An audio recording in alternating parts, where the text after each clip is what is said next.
आपण एका अशा बहुराष्ट्रीय कंपनीच्या सीईओचा विचार करूया, ज्याच्याकडे जगातील सर्वात शक्तिशाली कॉर्पोरेट साम्राज्य आहे.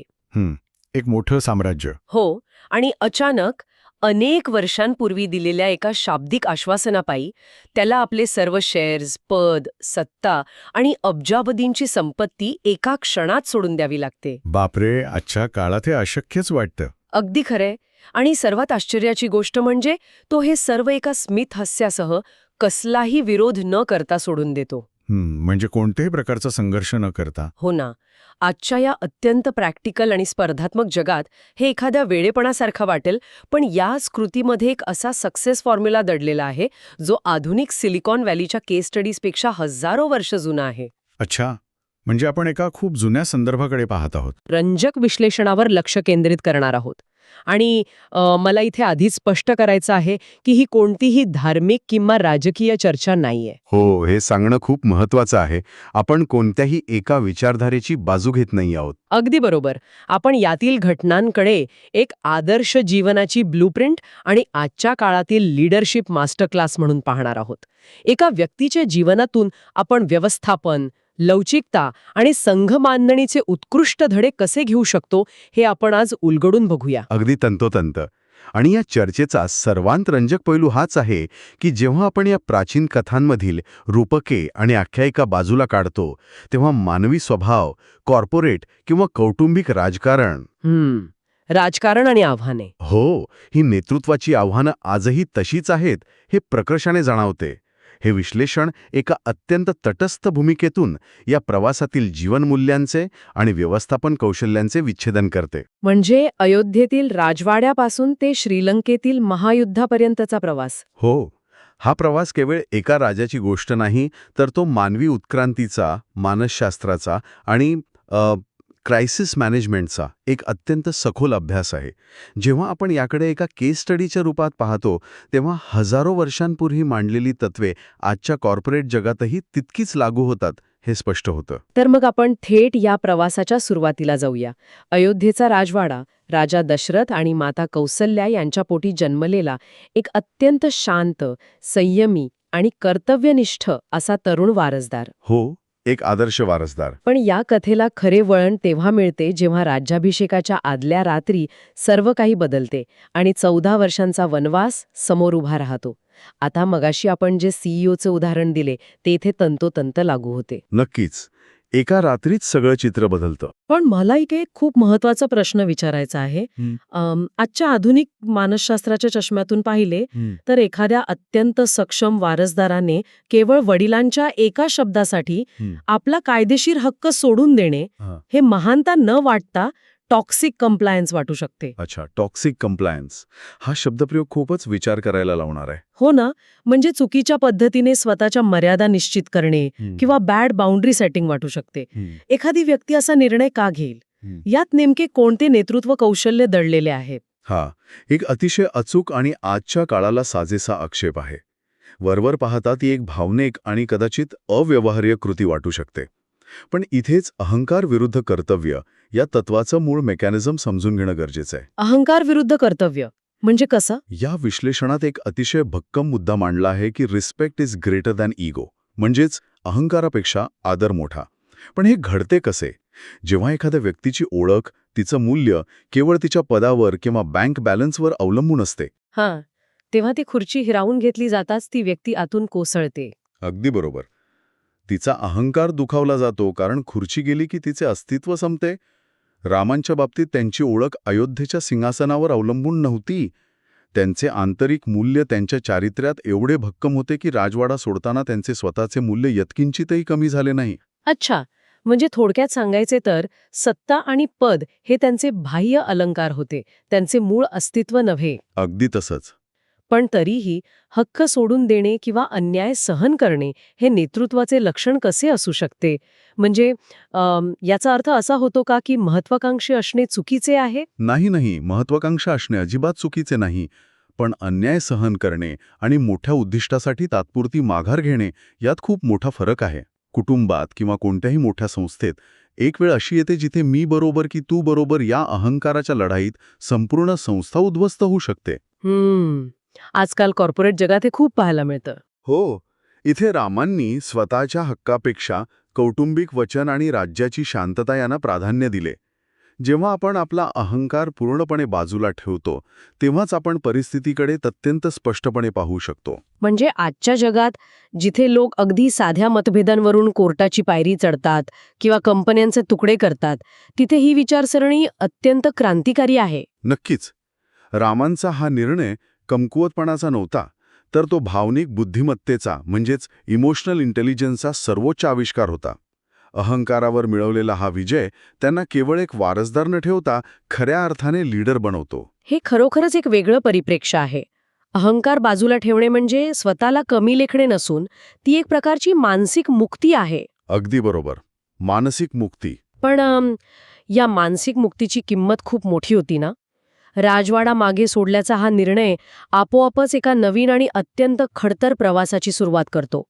राम, सीता आणि लक्ष्मण यांना अयोध्येचे सुरक्षित वातावरण सोडून दंडकारण्याच्या अज्ञात जंगलात पाऊल ठेवावे लागते. हो, एका सुरक्षित जगातून थेट अनिश्चिततेत. जर आपण या घटनेची तुलना आधुनिक संकल्पनांशी केली तर हा आपल्या सर्वांचा परिचयाचा कम्फर्ट झोन आहे. पण राजवाडा सोडणे ही केवळ एक भौगोलिक घटना नव्हती. यात नक्की कोणते मानसशास्त्रीय स्थित्यंतर दडलेले आहे? खरं तर राजवाडा हा पूर्ण सुरक्षिततेचे आणि ओळखीच्या जगाचे प्रतीक आहे. अयोध्येत राहून राम कदाचित एक अत्यंत उत्तम प्रशासक किंवा लोकप्रिय राजा झाले असते. त्यांच्याकडे सर्व उत्तम सल्लागार आणि सुखसोयी होत्या. हो, सगळं काही हातात होतं. पण आरामदायी परिस्थिती कधी महान व्यक्ती घडवत नाही. हा एक मानसशास्त्रीय विरोधाभास आहे की जी सुरक्षितता आपल्याला हवीहवीशी वाटते तीच सुरक्षितता आपल्या प्रगतीतील सर्वात मोठा अडथळा असते. अयोध्येचा राजवाडा हा रामांच्या उत्क्रांतीतील सर्वात मोठा धोका होता. बापरे, सर्वात मोठा धोका. हा विचारच किती वेगळा आहे. हो ना. वनवासाने त्यांना या कम्फर्ट झोनच्या बाहेर फेकून दिले. तिथे त्यांना ऋषीमुनींपासून ते अगदी तळागाळातील आदिवासींपर्यंत अनेक वेगवेगळ्या प्रवृत्तीच्या लोकांना भेटण्याची संधी मिळाली. म्हणजे जंगलातील संघर्ष हे त्यांच्यासाठी केवळ एक शिक्षा नसून ती एक फील्ड ट्रेनिंग होती. अगदी नेतृत्वाची खरी कसोटी. वातानुकूलित केबिनमध्ये बसून घेतलेले निर्णय आणि प्रत्यक्ष जमिनीवर उतरून लोकांमध्ये मिसळून घेतलेले अनुभव यातील तो मूलभूत फरक होता. बरोबर? एकदम बरोबर. कोणत्याही नेतृत्वाला जेव्हा तळागाळातील वास्तवाची जाणीव होते तेव्हाच त्यांच्यामध्ये खरी सहानुभूती म्हणजेच एम्पथी निर्माण होते. वनवासातील या संघर्षाने रामाना केवळ अयोध्येचा राजा या सीमित ओळखीच्या पलीकडे नेले. म्हणजे कम्फर्ट झोनच्या बाहेर पडल्यावरच खरी प्रगती सुरू होते. हो, हा सिद्धांत इथे अगदी प्रत्यक्ष कृतीतून दिसून येतो. जंगलाने त्यांना मर्यादित साधनसामग्रीत कसे जगावे हे शिकवले. पण इथे खूप मोठी गोम आहे. कम्फर्ट झोनच्या बाहेर पडल्यावर प्रगती होते हे ऐकायला खूप प्रेरणादायी वाटते. पुस्तकांमध्ये वाचायला छान वाटते. हो, प्रॅक्टिकली ते खूप कठीण असतं. हो, वास्तविक जगात जेव्हा आपण सुरक्षितेचे कवच ओलांडतो तेव्हा आपण केवळ नवीन संधींनाच नव्हे तर अत्यंत भयंकर धोक्यांनाही सामोरे जात असतो. आणि अरण्यवासात नेमके हेच घडले. नक्कीच सर्वात मोठं संकट तिथेच आलं. सुरक्षितेच्या कवचाबाहेर आल्यावर सर्वात मोठे आणि अनपेक्षित संकट उभे राहते, ज्याला आपण आधुनिक अर्थशास्त्रात ब्लॅक स्वान इव्हेंट म्हणू शकतो. रावणाने सीतेचे अपहरण केले. हे संकट इतके अचानक आणि मोठे होते की कोणत्याही सामान्य माणसाचा मानसिक तोल ढळला असता. हो, कोणीही कोलमडून पडला असता. जेव्हा आयुष्यातील सर्वात महत्त्वाचा आधार अचानक हिरावून घेतला जातो तेव्हा पॉझिटिव्ह राहणे हे खूप वरवरचे आणि पुस्तकी सल्ले वाटतात. अशा वेळी माणूस पूर्णपणे कोलमडून पडतो, नाही का? कोलमडून पडणे ही अत्यंत नैसर्गिक प्रतिक्रिया आहे आणि इथे या विश्लेषणाचे वेगळेपण दिसून येते. रामांनी या घटनेनंतर दुःख केले नाही किंवा ते एखादे यंत्रासारखे भावनाविरहित राहिले असे नाही. म्हणजे त्यांनी आपल्या भावना लपवल्या नाहीत? नाही, मुळीच नाही. त्यांनी अतीव दुःख व्यक्त केले. ते रडले, ते हताश झाले. पण खरा धडा हा आहे की ते त्या दुःखात कायमचे अडकून पडले नाहीत. लवचिकता किंवा रिझिलियन्स म्हणजे वेदना न होणे नव्हे, तर त्या वेदनेतून सावरून पुन्हा कृतिशील होणे. अगदी बरोबर. जेव्हा अचानक एखादे मोठे संकट येते, जसे की व्यवसायात झालेला तोटा किंवा जवळच्या व्यक्तीचा मृत्यू, तेव्हा माणसाचा मेंदू काम करणे थांबवतो. त्याला आपण पॅरालिसिस ऑफ ॲनालिसिस म्हणतो. सर्व संपले अशी भावना निर्माण होते. मग अशा मानसिक अवस्थेतून बाहेर पडून कृती करण्याकडे कसा प्रवास होतो? कारण तिथे फक्त मला जिंकायचे आहे एवढी इच्छाशक्ती पुरेशी नसते ना. त्यामागे काहीतरी ठोस प्रक्रिया असली पाहिजे. तिथे मायक्रो स्टेप्स किंवा छोट्या पावलांचे तत्व काम करते.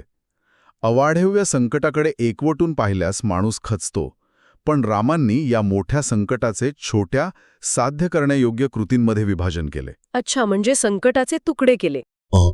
पहिले पाऊल सीतेला शोधणे, दुसरे पाऊल कुणाची तरी मदत घेणे.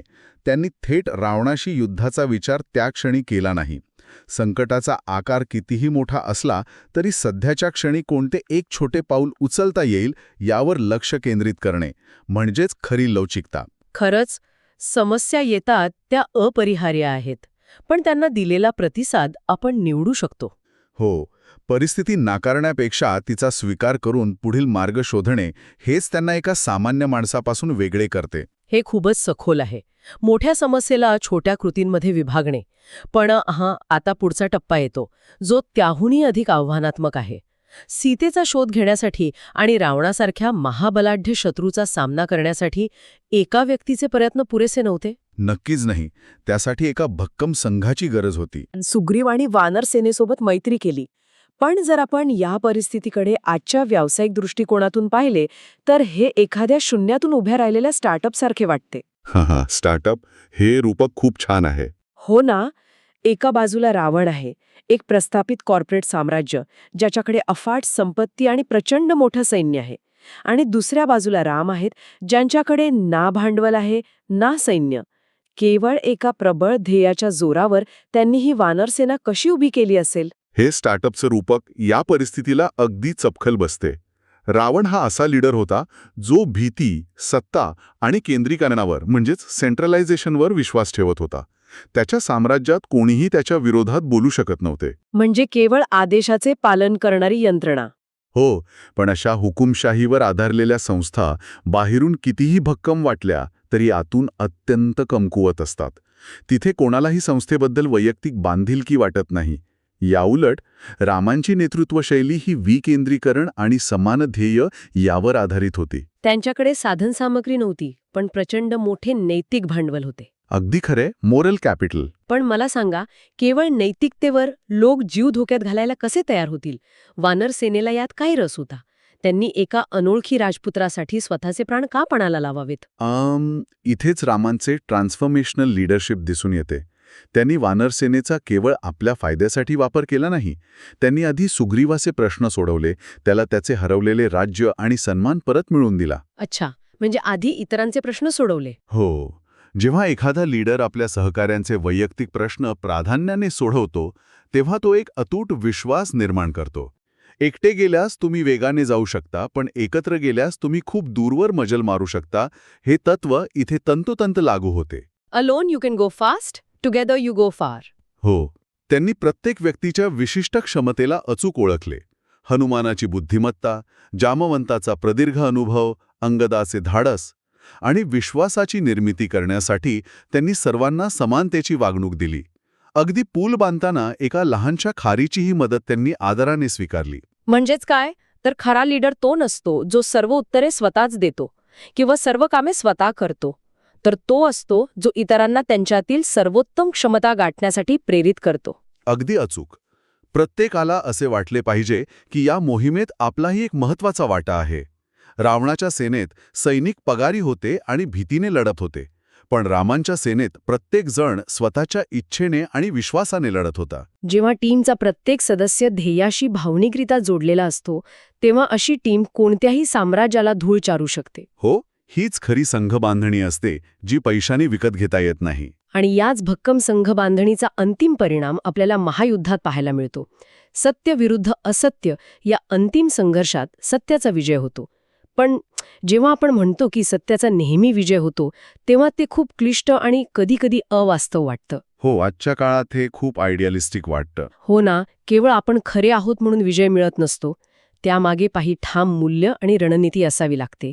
या विश्लेषणात 5 मुख्य मूल्यांचा उल्लेख आहे: संयम, शिस्त, आदर, नेतृत्व आणि विश्वास. मला हे जाणून घ्यायचंय की ही 5 मूल्य एकमेकांशी जोडलेली कशी आहेत. हा खूपच कळीचा आणि व्यावहारिक प्रश्न आहे. ही 5 मूल्य स्वतंत्रपणे काम करत नाहीत, तर ती एका भक्कम साखळीसारखी काम करतात. आणि या सर्वांची सुरुवात शिस्तीपासून होते. म्हणजे डिसिप्लिन. हो, जेव्हा तुम्ही वनवासासारख्या कठीण परिस्थितीत रोज स्वतःला शारीरिक आणि मानसिकदृष्ट्या तयार ठेवता, तुमच्या दैनंदिन कृतींमध्ये एक शिस्त असते, तेव्हा ती शिस्त तुम्हाला नैसर्गिकरित्या संयम देते. कारण तुम्हाला आतून माहीत असते की तुम्ही कोणत्याही संकटाचा सामना करण्यासाठी सज्ज आहात. अगदी बरोबर. या संयमामुळे तुम्ही घाबरून न जाता योग्य निर्णय घेता. आदर हे मूल्य तुम्हाला इतरांशी जोडते. ते तुम्हाला शत्रूच्या गोटातून आलेल्या विभीषणालाही सामावून घेण्याची ताकद देते, ज्यातून एक भक्कम नेतृत्व उभं राहतं. आणि जेव्हा प्रत्यक्ष युद्धाची वेळ येते, तिथे सर्व काही पणाला लागलेले असते. कोणतीही रणनीती किंवा शस्त्रे कुचकामी ठरू शकतात. अशा वेळी विश्वास, स्वतःवर, सहकाऱ्यांवर आणि आपल्या उद्देशावर असलेला अढळ विश्वास माणसाला टिकवून ठेवतो. म्हणजे रावण अत्यंत शक्तिशाली आणि बुद्धिमान असूनही हरला, कारण त्याच्याकडे या साखळीतील संयम आणि आदर ही मूल्य पूर्णपणे गायब होती. हो, त्याचा अति आत्मविश्वास आणि इतरांना तुच्छ लेखण्याची वृत्तीच त्याच्या विनाशाला कारणीभूत ठरली. रावणाकडे सर्व काही होते, पण त्याच्याकडे ही 5 मूल्य नव्हती. आणि राम विजयी झाले कारण त्यांच्याकडे या मूल्यांचा समतोल होता. बरोबर. आणि म्हणूनच आपण म्हणू शकतो की श्रीरामांचे जीवन ही केवळ एका देवाची कथा नसून तो प्रत्यक्ष जीवन जगण्याचा मार्ग आहे. या मूल्यांचा समतोल साधणे म्हणजेच खऱ्या अर्थाने यशस्वी जीवन जगणे. सत्य जिंकते ते केवळ सत्य आहे म्हणून नाही, तर सत्याच्या पाठीशी उभी असलेली ही मूल्ये त्याला अजिंक्य बनवतात. खरंच, आजच्या या सखोल चर्चेतून आपण अनेक डोळे उघडणाऱ्या गोष्टी शिकलो. अगदी सुरुवातीला अहंकार कसा बाजूला ठेवून स्वतःची ओळख पदापासून वेगळी कशी ठेवावी हे आपण पाहिले. हो, अहंकार आणि आदर यातील फरक. त्यानंतर अयोध्येसारखा सुरक्षित वाटणारा कम्फर्ट झोन सोडून स्वतःचा सर्वांगीण विकास कसा करावा हे समजून घेतले. सीताहरणाच्या प्रसंगातून आपण पाहिले की संकटात दुःख करणे स्वाभाविक असले तरी त्यातून बाहेर पडून मायक्रो स्टेप्सच्या माध्यमातून लवचिकता कशी दाखवावी. आणि टीम बिल्डिंग. नक्कीच. एका शून्यातून उभ्या राहिलेल्या स्टार्टअपप्रमाणे केवळ विश्वासावर आधारित भक्कम संघ कसा तयार करावा हे आपण वानर सेनेकडून शिकलो. सत्याचा विजय हा केवळ योगायोग नसून तो शिस्त, संयम आणि आदर यातून तयार झालेला एक अपरिहार्य परिणाम असतो. नक्कीच. या संपूर्ण प्रवासाचं सार हेच आहे की बाह्य परिस्थिती कितीही प्रतिकूल असली, तुमच्याकडे कितीही कमी साधने असली, तरी मानवी मूल्यांचा पाया भक्कम असेल तर कोणताही मोठा अडथळा पार करता येतो. नेतृत्वाची खरी कसोटी संकटातच लागते. अगदी खरंय. आणि आजची ही सखोल चर्चा संपवताना मला एक विचार करायला लावणारा मुद्दा मांडावासा वाटतो. आपण चर्चेच्या सुरुवातीला त्या बहुराष्ट्रीय कंपनीच्या सीईओचे आणि सर्व काही सोडून देण्याचे उदाहरण दिले होते. हो, तो सुरुवातीचा विचार. या संपूर्ण प्रवासाचा विचार केल्यावर एक गोष्ट प्रकर्षाने जाणवते. श्रीरामांची खरी ताकद ही त्यांना सुरुवातीला मिळालेल्या अयोध्येच्या सत्तेत किंवा राजगादीत नव्हती आणि शेवटी जिंकलेल्या महायुद्धाती नव्हती. मग कशात होती? यांची खरी ताकद ही ती सत्ता, ती सर्वोच्च पद आणि तो अहंकार एका क्षणात कसल्याही रागाशिवाय सोडून देण्याच्या त्यांच्या तयारीमध्ये होती. बापरे, हा विचार खूपच खोल आहे. हो ना. मग आपल्या सर्वांसाठी हा विचार करण्याचा विषय आहे. खऱ्या आयुष्यातही आपले सामर्थ्य आपण काय आणि किती मिळवतो, किती सत्ता गाजवतो यात आहे, की आपले खरे सामर्थ्य आपण काय आणि किती आनंदाने सोडून देऊ शकतो यात दडलेले आहे. या एका विचार प्रवृत्त करणाऱ्या प्रश्नासोबतच आपण आजची ही सखोल चर्चा इथेच थांबूया.